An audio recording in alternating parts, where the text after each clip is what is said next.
So you got some tech skills and you want to find freelance projects, then this video is for you. I'm going to share a complete 6-step roadmap, including action items that I would personally follow if I had to start over my freelance career from scratch.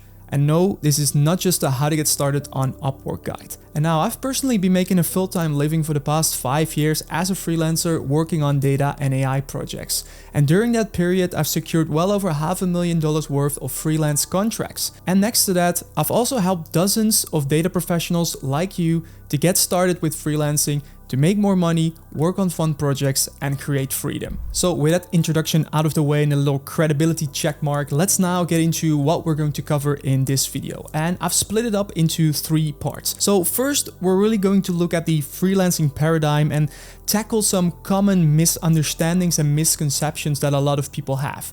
Then we get into the actual roadmap, the 6 steps that I would personally follow to really start over and make it to full-time freelancing. And then finally, we're going to talk about how I can potentially help you on this journey, because we are constantly looking for skilled data professionals to expand our network. So make sure to stick around for that. But here's the reality. And that is that most of the people watching this video will never find a freelance project. And that is not because it's too hard, but that is because they're never going to commit. And that is okay. Like I've said, freelancing is not for everyone. But if you've decided that it is something for you, that it is something that you want to try, then really my main goal with this video is to at least give you a push and the confidence to go out and try it. But now let's get into another common question, and that is, what skills do I need? How good do I need to be in order to get started with freelancing? Well, I started straight out of university, so no work experience whatsoever.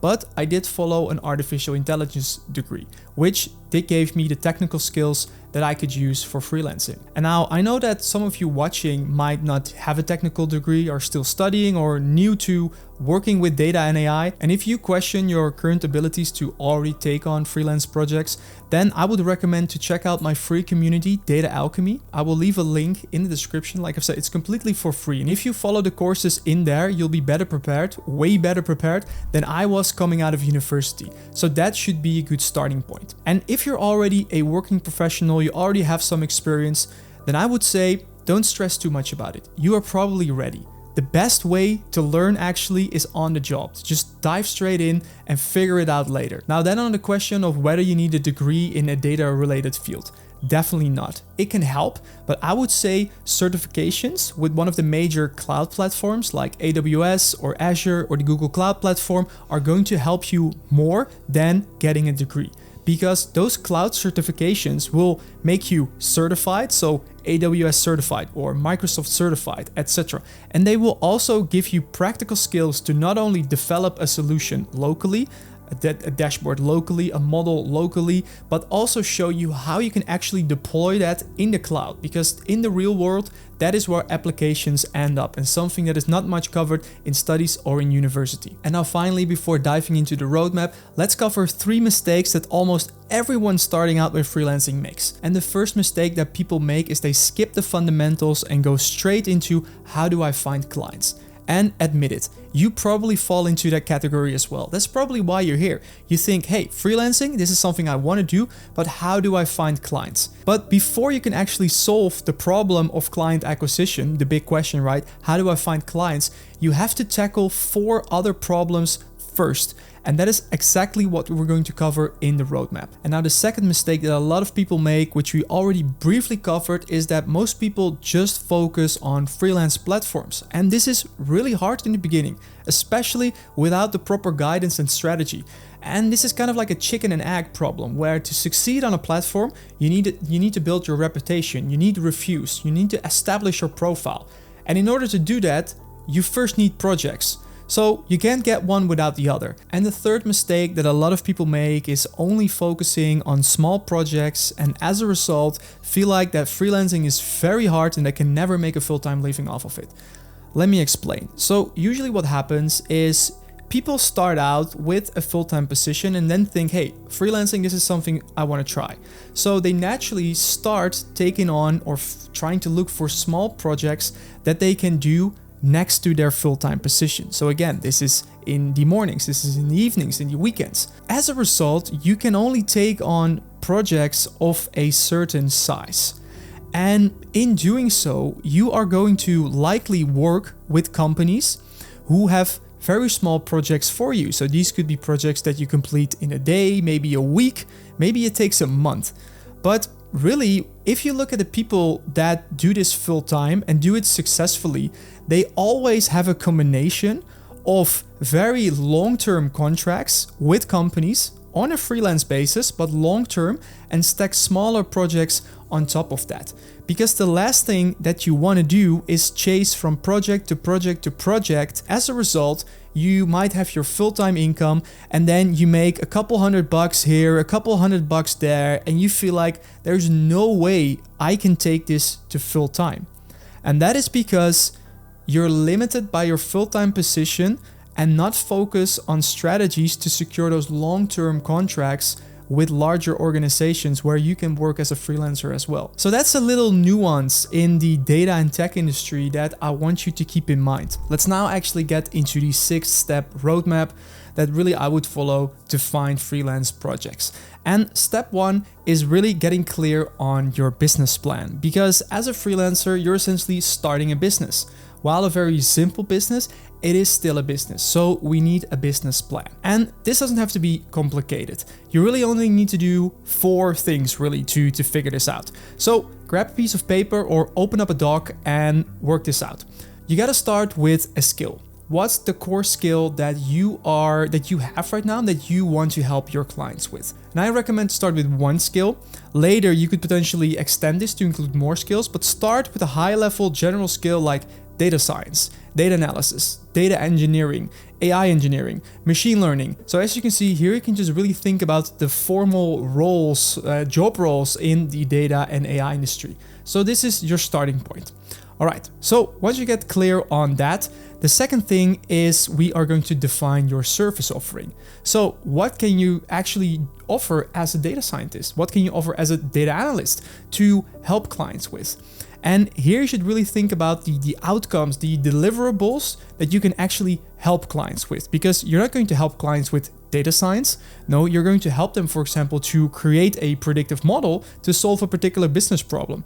So here you can really think about creating dashboards, creating machine learning models, maybe creating chatbots, creating data pipelines. So these are the service offerings that fall underneath your main skill. And here you can have multiple services. Especially in the beginning, I wouldn't recommend focusing on just one. While if that's something you want, you can do it. But usually under every core skill, there are actually many kind of sub projects and problems that you can tackle with that core skill. So list all of those out. So if your skill and you have your services, then we get into sub-services.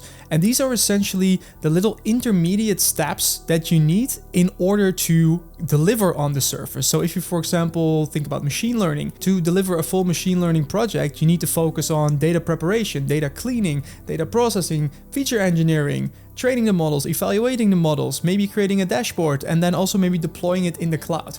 So think of all the various subsurfaces, which are essentially little sub-problems that you have to solve in order to solve the main problem for the client, and list all of those out. And really the main reason that we're doing this exercise is to help you get more clear and to brainstorm about what all the things are that you can actually do as a freelancer and help companies with. Because we don't just go out to say hey, I can do data science for you. Hey, I can do data analytics for you.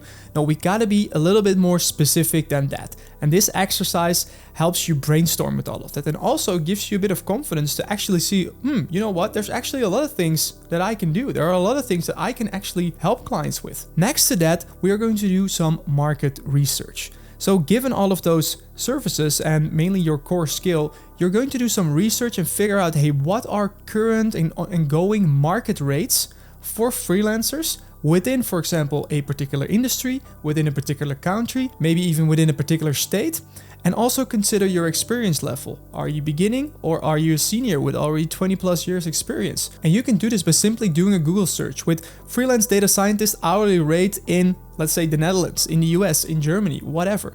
Just be creative here, do some research and figure out what people are actually charging and also what companies are actually willing to pay for a professional with your skills and your experience level. Alright, and then step number 2 is to start training your entrepreneurial mindset, because making the shift from being an employee or from being a student to being a self-employed freelancer and working for clients, yes, there is definitely a tactical element to that, but also there is a huge mental element to that. And a lot of people actually never take any action because they just have too many doubts, too many questions going on in their head. Am I good enough? Is this for me? Why would anyone hire me? And you really have to tackle this head on, because really for most people out there, this is the biggest bottleneck. It's not your technical skills, it's just the voice inside your head that's telling you that you are not good enough to do this. And if you want to become a successful freelancer and thus an entrepreneur, you have to work on your mindset. And the fact that you are here watching this video instead of already working on some freelance projects, I think should be enough evidence for that. You're probably trying to figure out that one piece of information, that one strategy, that one tactic that shows you the way. I'm going to show you this roadmap and that will definitely help. But it's you that has to take action, and it's you that has to step out of your comfort zone and actually do something about this to make a change. So work on your mindset. And now you're probably wondering, hey, okay, Dave, this is all cool, but how do I actually do this? How do I work on my mindset? What does that mean? Well, to get you started with this, I would recommend a book called Psycho-Cybernetics. So getting really into mindset and how you can improve it is really a long journey and a process, and really too much to cover in this video. But that book is really a good starting point. So go check that out. All right, so now let's get into step number 3, because we now have a plan and you also understand that it's not only a technical challenge that you have to solve, but also really a mental challenge. And the next best thing to focus on is building your personal brand. And people usually overcomplicate this and make it way harder than it actually is. They think you need a fancy website, a fancy logo, and some cool brand colors. You don't need all of that to start freelancing. The only thing you need is LinkedIn. Really, nowadays, your LinkedIn profile is your website, it's your funnel, that's the way people can connect with you, it's where you post content, and it's how you can get jobs. So your next action item is to optimize your LinkedIn profile if you haven't already. And if you want to know how to optimize your LinkedIn profile, just come to the platform and look at what other people are doing. Don't copy, but just take it as inspiration. For example, look at my profile and look at everything that I got going on this profile, and just come to the homepage and just look at people that are doing well and getting lots of likes and exposure on the platform. Go to their profile and see how they are positioning themselves. And then after optimizing your profile, the next best thing that you can do to build your personal brand is to start posting content on LinkedIn. And this is actually a lot less scary than it seems. And I would recommend everyone, if you're serious about this, to commit to posting at least once per week on the LinkedIn platform.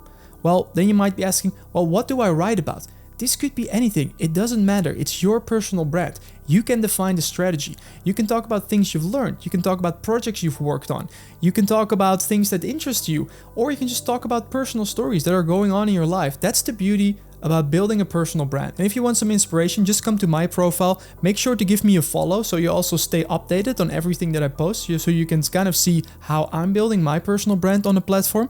But then just come to posts and just look and browse through all of my posts that I created, seeing what I talk about, how I position myself, and the amount of reach and engagement that I get with each post. And that brings us to step number 4, which is learning how to effectively sell yourself and your services. And this is where people make another common mistake usually, where again, they focus first on how do I get clients? This is what they want. They feel like this is their bottleneck, that they can't find clients. But the reality is finding clients is actually very easy. Selling yourself to those clients, on the other hand, is a different story.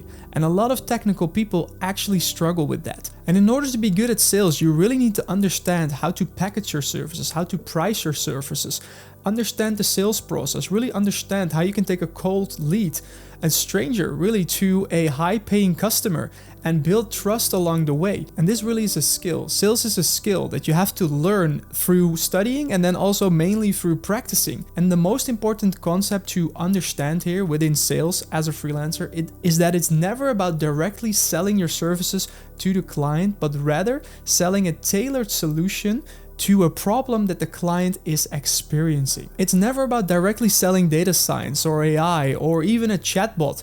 It's about selling a solution to a problem, and through that chatbot, for example, can help the company save 20% in customer care overhead. That is how you want to position yourself in the sales game. That is what you want to talk about. Not about what you can do, not about your technical skills, not about your degrees. It's about what problem is the client dealing with and how can you help them to solve that problem. Alright, and that brings us to step number 5, which is learning how to consistently find clients. So this is the big question, right? This is probably what you came here for, watching this video. So you want to know, how are other freelancers doing this? How are they finding clients?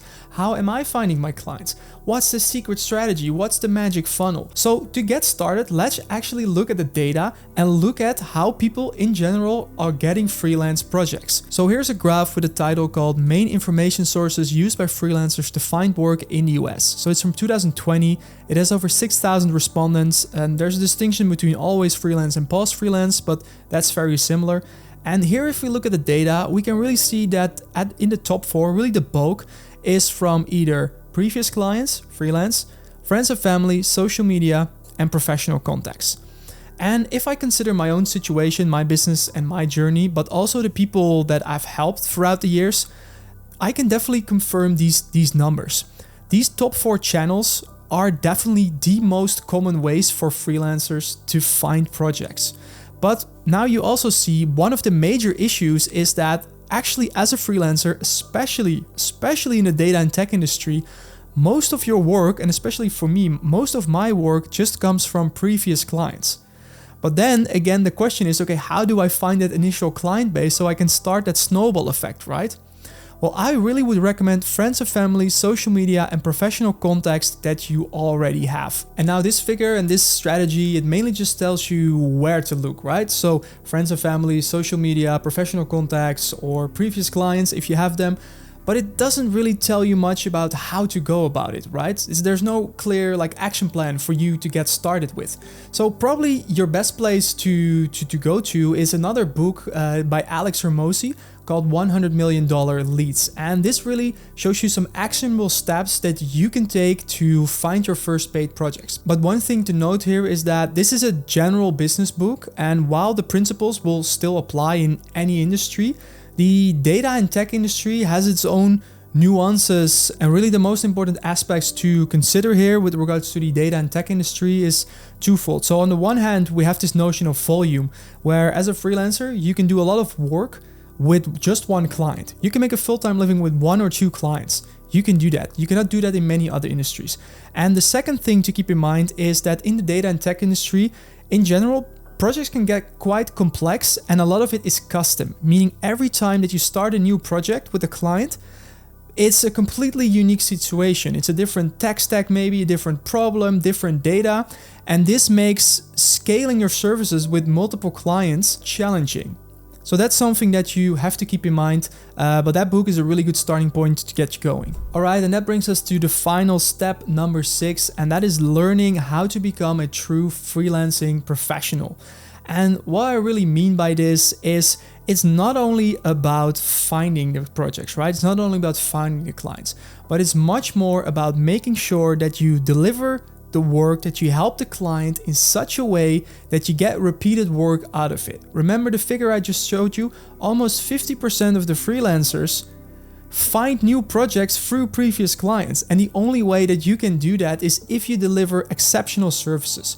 And this is not only about the work that you do, it's actually much more about your professional attitude, your communication, meeting deadlines, how you deliver documentation. Of course, your technical skills and what you actually help the client with is important, but since you are a freelancer, it's about the complete package. It's about the total interaction with everything that is you, and every interaction that you have with the client contributes towards that experience. And this is really something you have to get obsessed with as a freelancer, to really make it your mission, make it your goal to provide excellent customer services and help your clients to the best of their ability, while always maintaining a professional attitude, and make sure you always communicate clearly and effectively. And now to get started with this, I have 2 more action items for you. Well, the first one is watching a video that's actually already on my YouTube channel, which is a snippet from my Data Freelancer program, and it shows you my exact project management philosophy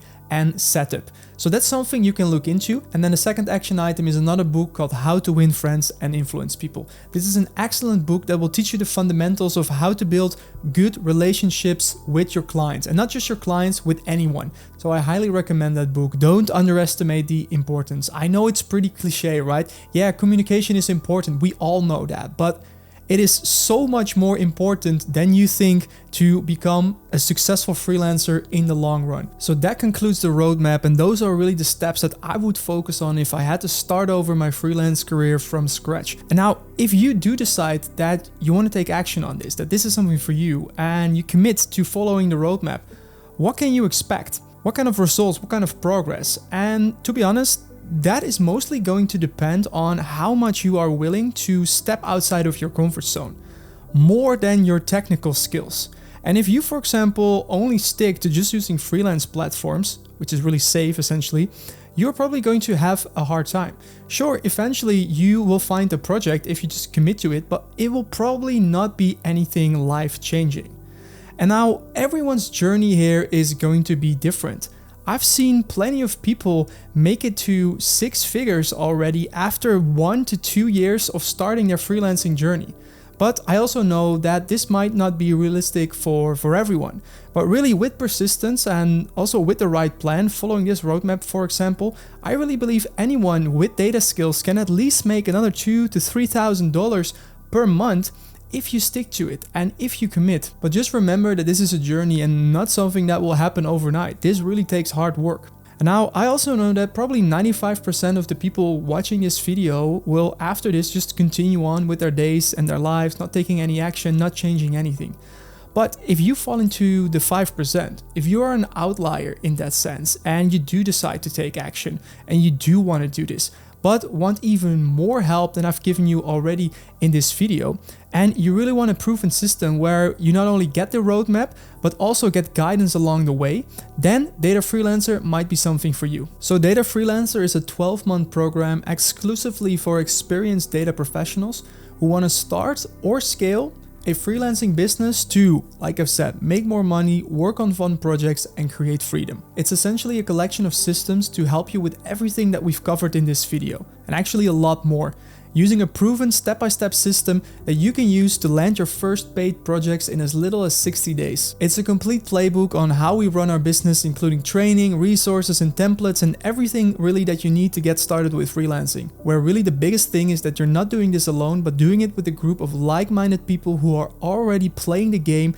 at the level that you want to get to hold yourself accountable and to motivate you. And I will also personally be there to coach you along the way. So if that all sounds interesting and you're an experienced data professional with at least 1 year of working experience and you want to start freelancing, but you really want to fast track your progress and your journey here using proven systems and also having expert guidance along the way, then you should really check out the first pinned comment below this video. There you'll find a link to our website with a video where I explain the Data Freelancer program in more detail. Like who's it for, how does it work, and how can you apply. So if that sounds like you, then go check out that link right now. Alright, and that wraps up this video. So if you found it helpful, please leave a like and also consider subscribing. I typically share videos about artificial intelligence and the projects that I'm working on. So if you're interested in that, definitely make sure to subscribe. And then thank you for watching, and I'll see you in the next one.